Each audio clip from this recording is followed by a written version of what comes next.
So Table Talk and Tumbleweeds, this is the name we ultimately decided on. And I think it's sort of fitting that we are beginning our first official episode, as opposed to the prequel, which we did over the summer, in which we want to talk a little bit about what is going to happen during the month of December, and that is the beginning of the church year, which is the season of Advent.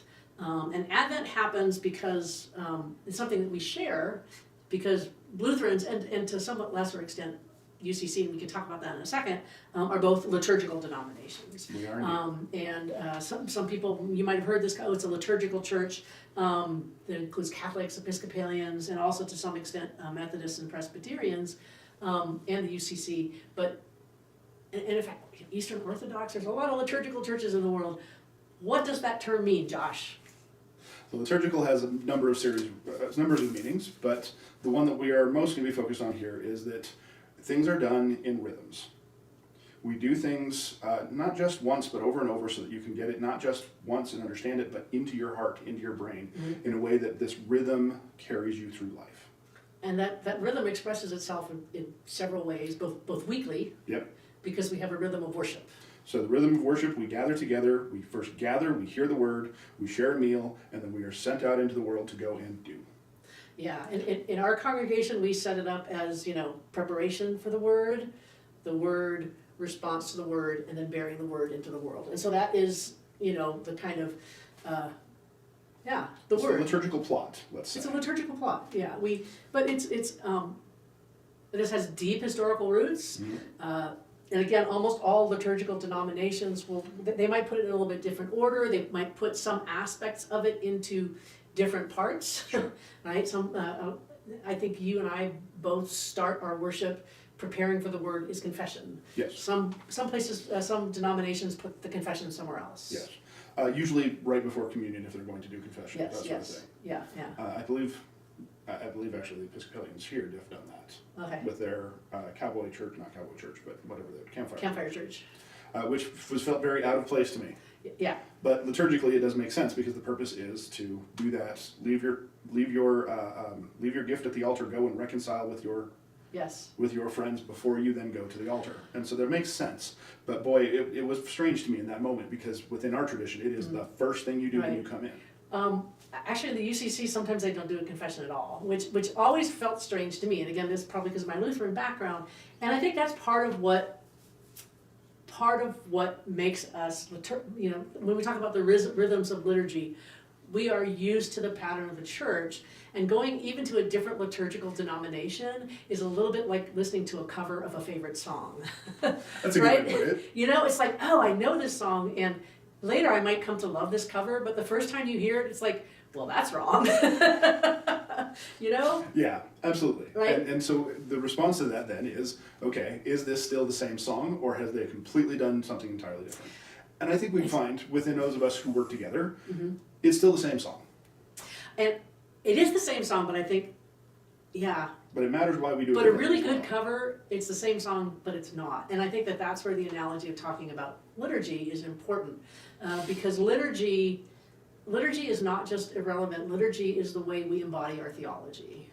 This is the way we teach theology, in fact. And that little comment right there is what led to about 8 pages, which I took out of what I wanted to talk about today.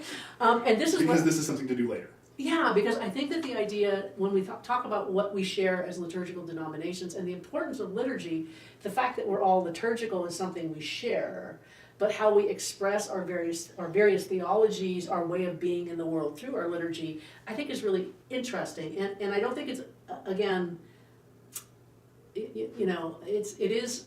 I sort of think about when I was in Germany and the first time I went to a Lutheran church, I knew exactly what was going on the entire time because they were following the standard liturgy. Despite having no language. Yeah, well, I had a little bit of German, but it really helped to know where we were because then it helped me understand the German.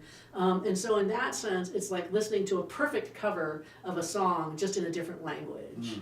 But I think what happens when you go like to an Episcopal church or a Baptist church, because Baptists can sometimes be liturgical, or Methodist church, it's a little bit like listening to Nina Simone's cover of House of the Rising Sun, which is so different, but oh my God, it's an amazing song, and you listen to it, and you don't want to say which version is correct. Like, I don't want to live in a world in which both of them don't exist. Right. Right. So I think that. So having said that. This will be a topic for later discussion. We'll set it in a box and we'll come back to it later. Because I think it would be really fun to do a whole series on liturgy and what we are saying in the liturgy in our various denominations, and to do it with Episcopalians and maybe some Presbyterians and bring some other people. But the fact that we have a set liturgy, that is that we have a worship form that we share that is global. Yeah. It's ecumenical, that is, it spreads across congregation. This is something important that liturgical denominations share. Because the non-liturgical denominations, you can go to any different one of those and you don't know what's going to happen until it happens. Yeah, and there's a certain, it's a little bit more like jazz. There's a spontaneity in it. There's a spontaneity. Which, if that's what you're looking for in your worship service, makes good sense. Yes. But this rhythm of life, where every week we go to do the same thing in the same church, and then each season we do similar things, each year we do similar things. Yes. Brings this sort of repeated systems across different scales. It's like memorizing the Lord's Prayer. Just because, it's, when I used to play the piano quite regularly, we always said that you really only begin to learn music after you've memorized it. Mm. Because other than that, you're kind of like doing that, but when you memorize it, then it becomes part of your hands, then it becomes part of who you are, and I think liturgy is like that. Yeah. So anyway. So we are these liturgical churches, which at least within a weekly Yes. system, we have a similar pattern of worship every time. A rhythm. We do similar, not similar, but depending on exactly what liturgical setting you're using, there are the same music sometimes and then different music sometimes. Yep. There's different readings each time, which we'll come back to. But then those things pack together into seasons. Yes. And so that builds up a church year. Yeah. Well, before we get to the church year, let's say something about liturgy then. The the lectionary. Okay. Right? Because that is the other thing that we share. So we do share the lectionary. Yes. We have a cycle of readings. It's a 3-year cycle. And as you mentioned, in general, like next Sunday, every Christian around the world that is a liturgical denomination will be reading from the same texts. And this week especially, well, we're so this next week when Advent begins, right. Christian churches around the world will all be reading the same texts. Right. This coming year will be from Matthew. Because each year has a different. One of the synoptic Gospels are the first 3 Gospels, Matthew, Mark, and Luke, which tell the story of Jesus in roughly the same order, using the same source text. John is a completely different animal, also telling the story of Jesus, but with a much more theological emphasis. Yes, so the synoptics see together. That's what synoptic means. Yes. And so they are very similar. And so we do focus on each one of them because while they are similar, just as with different denominations, they are different. Yes. And so Matthew is going to spend his time focusing on what it means that Jesus is incarnate. You disagree? You think that Matthew is the righteousness guy? Yeah, Matthew is the righteousness guy. Matthew is the one where at the baptism of Jesus, we must do this in this way to fulfill all righteousness. You're correct. Matthew is the one who, Matthew is speaking most directly to a Jewish audience. Yes. And saying, look, you've got a choice to make. The old way is done. The old covenant is done. I'm not saying I agree. I'm just saying, this is what Matthew says. Matthew says, right? This is the big disagreement between Matthew and Paul, and that's also something we can bracket for later. Yes. But Matthew to me is the righteousness guy. Jesus over and over again in Matthew, I have come to fulfill this. Yeah. Right? And then the other thing is that you have heard it said, the old way, but I say the new way. And I think what Did F. Kalin not teach you anything? Well, what happens is that Everett Kalin definitely did not teach me anything because he was retired by the time. But more importantly, in my head, I think of the synoptics and John in the artistic presentation, where they are the man with wings, the lion with wings, the cow with wings, the bull with wings, and the eagle, which always have wings. And so those are the 4 symbols of those 4. And that Matthew is the man with wings. It is not an angel. I thought it was Mark that was the man. No, it's Matthew. Which one's Mark? Mark is the lion. The great lion of God? Okay. Mm-hmm. And so Matthew is the man because Matthew cares about incarnation. That's why he begins with Matthew begins with I thought Mark was the man because Mark is the most human Jesus. Also true. I'm going to Google this later, you know that. Okay. No, I think you're probably right. I just was like, no, I totally. But you came at it from that theological language understanding, and I came at it from the art Right. art Which, history one, and I don't know why I did. Yeah. But I did. And so that's where I was going with it. But you are correct. It is righteousness that defines Matthew's Jesus. And so for this coming year in this lectionary, righteousness is going to be the main topic that Matthew says, this is what I want you to pay attention to. Right. What does it mean to fulfill the law in this new way, to become something that is new in the world? Mm-hmm. A people who are built around faith and love and kindness and the resident alien, as opposed to the world of Pharaoh's Egypt, the world of Rome, Yeah. the world of Babylon. So we just finished, so we're in year A, which is Matthew. Yep. And we just finished Luke. So I think it would probably be helpful then to maybe spend a couple weeks talking about the themes of Matthew, perhaps during Easter, because the first part of the liturgical calendar, or the lectionary, kind of really emphasizes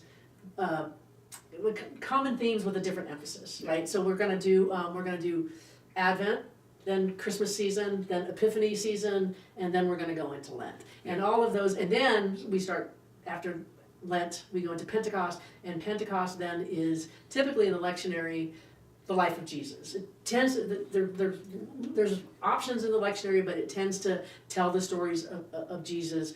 This year will be Matthew, next year Mark, and then the year after that will be Luke again. So it might be helpful to talk a little bit about Matthew, and I think that Matthew is actually one of the most, other than John, the most theologically complex gospel. So I can't wait to spend some time on that. Yeah.